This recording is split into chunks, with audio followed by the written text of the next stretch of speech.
Hi hello అండి, నేను మీ Shweta. Welcome to my YouTube channel అమ్మాయి గారి వంటలు. Today recipe is butter naan. Butter naan తినాలనిపించినప్పుడు రెస్టారెంట్ దాకా వెళ్ళాల్సిన అవసరం లేదు. ఇంట్లోనే స్వయంగా తయారు చేసుకోవచ్చు. దాని తయారీ విధానం చూద్దాం. Let us start the recipe.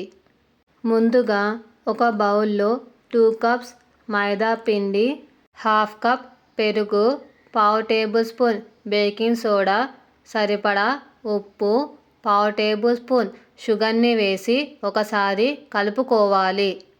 ఇలా కలుపుకోవడం వలన పెరుగు పిండికి బాగా పడుతుంది.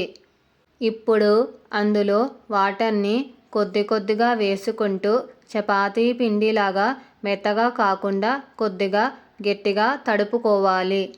తరువాత 1 టేబుల్ స్పూన్ ఆయిల్ని వేసి పిండిని ఒత్తుకుంటూ 5 నిమిషాలు తడుపుకోవాలి.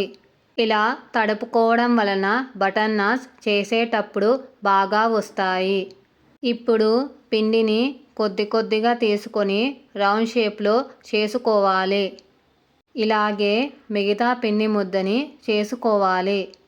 ఒక ప్లేట్లో పొడి పిండిని చల్లుకొని రౌండ్ షేప్లో చేసుకున్న పిండి ముద్దలను పెట్టి అవి ఆరిపోకుండా దాని మీద ఆయిల్ని అప్లై చేసి తడి బట్టని పెట్టి 30 నిమిషాలు వదిలేయాలి. హాఫ్ ఎన్ అవర్ తర్వాత పొడి పిండిని చల్లుకొని పిండి ముద్దను తీసుకొని ఇలా చేతితో ఒత్తుకొని స్ప్రెడ్ చేసుకోవాలి. ఇప్పుడు అట్ల కాడను తీసుకొని మందంగా రుద్దుకోవాలి. దీని ఎడ్జ్ తీసుకొని సాగనివ్వాలి. ఇలా సాగనివ్వడం వలన బటర్ నాన్ పర్ఫెక్ట్ షేప్ వస్తుంది.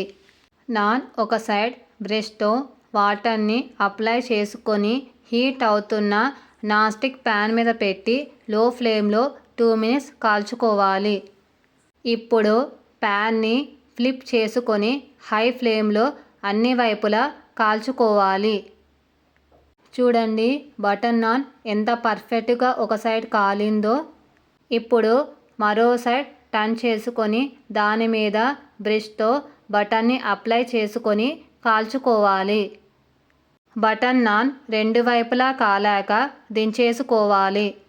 వేడి మీద ఉన్న నాన్ మీద ఒక సైడ్ బటర్ని అప్లై చేసుకోవాలి. అంతే, బటర్ నాన్ రెడీ. బటర్ నాన్ని ఒక ప్లేట్లో సర్వ్ చేసుకోవాలి. మీకు ఈ రెసిపీ నచ్చితే ఒక లైక్ చేయండి. మీ లైక్ నాకు బూస్టప్ని ఇస్తుంది. పిల్లలు బటర్ నాన్ అడిగినప్పుడు ఇలా చేసి పెట్టండి, చాలా ఇష్టంగా తినేస్తారు. మీకు ఈ రెసిపీ నచ్చితే ఒక లైక్ చేయండి. మీ లైక్ నాకు బూస్టప్ని ఇస్తుంది. అలాగే మీ ఫ్రెండ్స్కి, రిలేటివ్స్కి షేర్ చేసి మరిన్ని వీడియోస్ కోసం ఛానల్ని సబ్స్క్రైబ్ చేసుకొని వీలైతే రెసిపీని ట్రై చేసి ఫీడ్బ్యాక్ రూపంలో నాకు కమెంట్ చేయడం మాత్రం మర్చిపోకండి.